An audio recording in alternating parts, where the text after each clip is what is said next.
So yeah, I'm really interested in the history of technology because it's really fascinating to me to kind of look around and notice that just about everything around us, this works better when we're indoors, but just about everything around us had to be invented by someone, right? Like someone had to invent the concept of bricks, of quadrangles, of campuses, of halls, and so forth.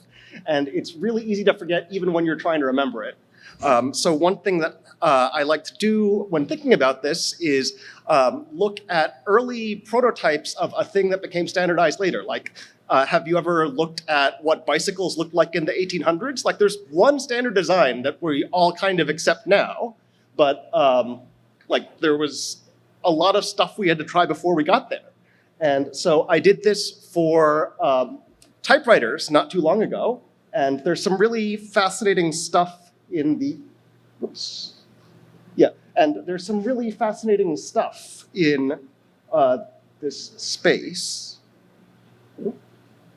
Well, good enough.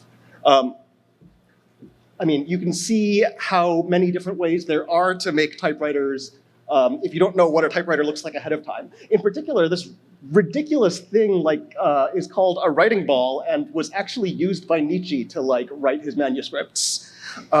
And while scrolling through these, I came across this one picture and like, it made me sit bolt upright. Like, that is the keyboard I have in front of me. What is it doing here 150 years ago? And so I went to learn about this, and fortunately it's actually surprisingly easy to learn about because the inventor here, you can see, has signed his name as Latham Scholes, and filed patents with the US Patent Office every step of the way. So we could kind of look at his earliest design and see where this came from. So his earliest patent is based on a piano. Basically, Latham Scholes is a Milwaukee-based newspaper editor, and like many other inventors and businessmen of the time, thought it would be really amazing to have a machine that you could use to write, since machines were getting more precise and more effective, and you could build more intricate ones. So as his model, he turns to one of the most intricate machines at the time, a piano. And you can see his initial prototype here is actually just kind of a piano. It's only got 11 keys, but as he progressed, he added the rest of them. So a later prototype included all 36 keys without the 1 and the 0 because you could substitute the I and the O for them and just kind of put the letters where they may. He quickly learned that it became more intuitive if you did the upper row backwards instead of forwards. While working through these prototypes, it became clear that like having 2 rows of keys was just not working out. So he pulled the numbers out to a top row and pulled the vowels out to a center row. And you can already see in this like really basic thing, like what those bottom 2 rows kind of start to resemble what a keyboard looks like. So this was kind of an early prototype that he sent around for testing. And contrary to popular belief, he was really savvy and invested in the success of this product, so shopped it around to a whole bunch of different people, in particular stenographers and telegraph operators, and got some advice on what should go where, what letters should get near each other, and how to make this work as efficiently as possible. And over the next 3 years, he made a bunch of different substitutions. This is what he ended up submitting to manufacturing. And for manufacturing, he ended up going with, at the time, also another manufacturer of delicate precision mechanical devices, Remington, which sold rifles. The folks at Remington got back and recommended a few additional changes. So without these changes, we would be talking about the QWERTY keyboard.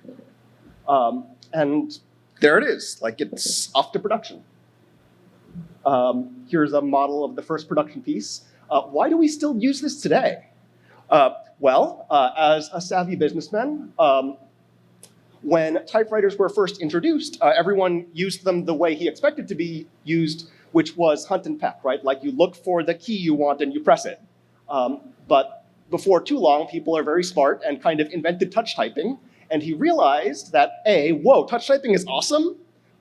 B, if I gave away touch typing classes for free, but used this keyboard, everyone would be locked into this keyboard layout with their new skills. So that's how we got to where we are today.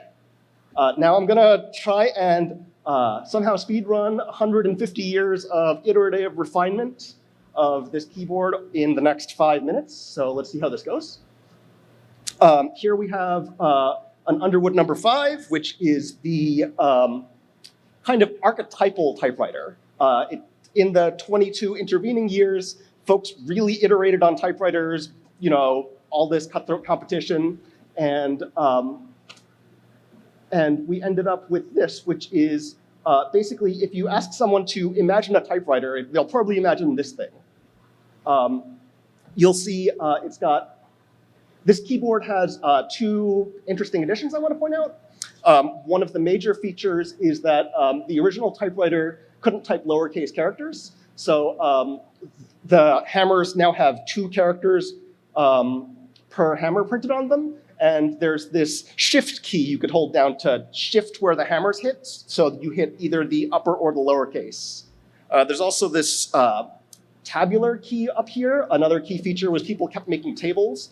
So there was this mechanical device that you could slide wood blocks on, and when you hit the tabular key, it would move on to the next tabular stop, which was where you put the wood block. Moving right along, typewriters were one of the later appliances to get electrified because there wasn't actually that much benefit you can get from like using automatic power here, but there was some. In particular, you can see an example of kind of metal tabular stops here, like the thing that you can see the metaphor for in word processing programs now. But yeah, this is an IBM Selectric, most popular electric typewriter of its time. And it's got a couple extra additions that I want to point out. First is this shift block key. The shift key required a lot of force because you were actually pushing the mechanical thing down quite a bit. So a shift block key just kind of let you keep it locked down so that you didn't have to like hold your pinky on the thing anymore.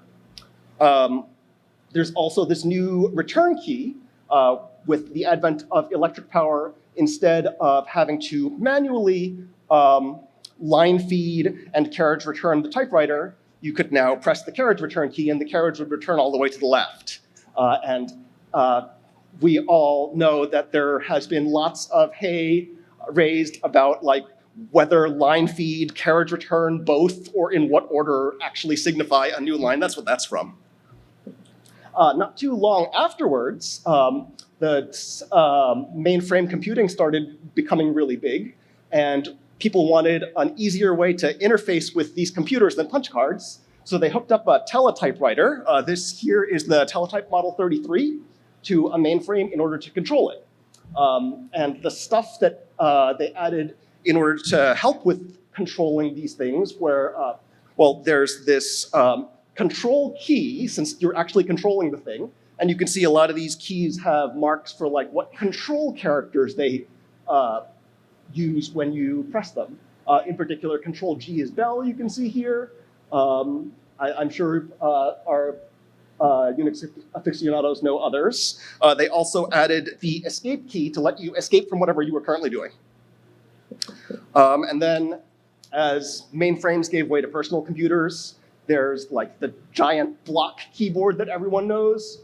Other stuff that got added because like controls got more and more intricate as things went on include this giant block of 12 function keys that do arbitrary functions, and these alternate control keys. And that's about as big as keyboards got, but that's not where they stopped evolving, because the next thing was to try and take this gigantic, hefty control device and shrink it down into 2 inches. And here's one first attempt that people can argue how successful it was. And we can kind of end up at essentially where we are today, with the advent of swipe typing, emoji keyboards, and so forth. All right, that is my overview.